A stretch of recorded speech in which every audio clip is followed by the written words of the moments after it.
Today, I'm showing y'all how to keep them 360s laid and clean with the wash method. And the only thing I'm using is my secret weapon, the Ocean View Wash and Style Brush. This ain't no regular brush, bruh.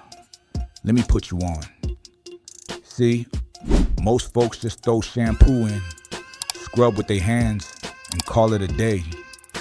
Nah, that's how you mess up your pattern. This brush, it lets you wash and train your waves at the same time. Every stroke keeps your pattern tight so you step out the shower still spinning. Step 1.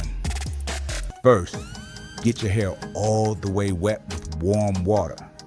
I'm talking crown to edges, every strand. Step 2. Put a little shampoo on your palm, spread it across your hair, then grab that Ocean View Wash and Style brush.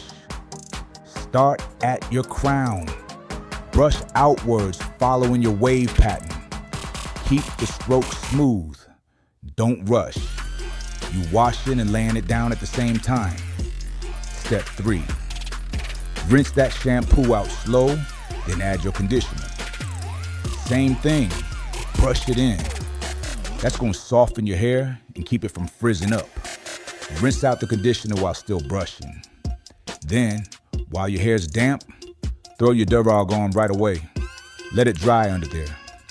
When it's dry, bruh, the results speak for themselves. Look at that. Pattern still locked, hair clean, laid, spinning.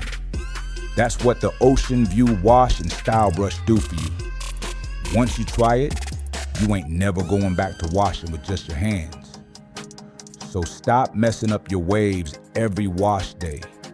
Grab your Ocean View Wash and Style brush, get that wash method in rotation, and keep your crown looking royal. Links down below. Keep brushing, stay consistent, and I'll catch y'all next wave check.